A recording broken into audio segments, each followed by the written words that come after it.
महापौरांच्या walk and talk या अनोख्या उपक्रमाचा मंगळवारी दुसरा दिवस। महापौर चेतन गावंडे यांनी छत्री तलाव परिसराची पाहणी केली आणि तिथल्या नागरिकांच्या समस्या जाणून घेतल्या। छत्री तलावाच्या बगीच्यातील व्यायामासाठी असलेलं साहित्य हे अतिशय दयनीय परिस्थितीत असल्याचं दिसून आलं। याबद्दल त्यांना नागरिकांनी सांगितलं असता त्यांनी लवकरच हे साहित्य दुरुस्त करण्याचं आश्वासन नागरिकांना दिलं आहे। महापौर चेतन गावंडे यांच्या वॉक अँड टॉक या अनोख्या उपक्रमाने शहरात सध्या चर्चेचं वातावरण झालेलं आहे। महापौर चेतन गावंडे यांचा या परिसरवासियांच्या वतीने शाल व श्रीफळ देऊन सत्कार करण्यात आला, त्यांना औक्षण करण्यात आलं आणि त्यांच्या कामाला असंच यश मिळत राहो अशी प्रार्थना नागरिकांनी केली।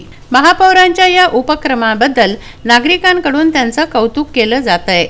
महापौर पदावर विराजमान झाल्यानंतर लोकांपर्यंत पोहोचणारे चेतन गावंडे सारखा एखादाच महापौर असतो अशी प्रतिक्रिया समाजात उमटत आहे।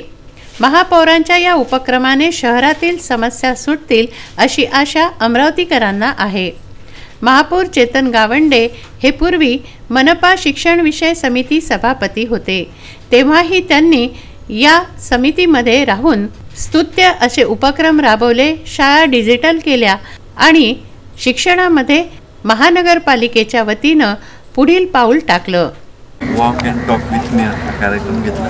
अमरावती शहरातल्या जवळपास सगळ्या भागामध्ये जाण्याचा माझा प्रयत्न, तो एक प्रातिनिधिक स्वरूपाचं काम मी कालपासून सुरू केलं। आजचा दुसरा दिवस आहे, आज आपल्या भेटीला आज सकाळपासून या भागातल्या एकंदरीत अमरावतीतल्या ज्या समस्या आहे विकासाच्या संदर्भातल्या आपल्या कल्पना, कारण शेवटी हे अमरावती आपलं आहे आणि आपल्या पद्धतीनं हे सगळा विकास झाला पाहिजे या अनुषंगाने सगळ्यांचं सूचना मार्गदर्शन घेतं। त्यामधून आम्ही एक विजन डॉक्युमेंट तयार करू, त्यानंतर या सर्व बाबतीवर काम चालू आहे आणि योगाच्या अनुषंगाने आपण गेल्या 5-6 वर्षापासून या भागामध्ये योगा करत आहे। खूप चांगलं भाव आणि इथल्या साफसफाईचा जो विषय एक 8 दिवसामध्ये हा परिसर पूर्ण स्वच्छ होऊन जाईल याची थँक्यू सर।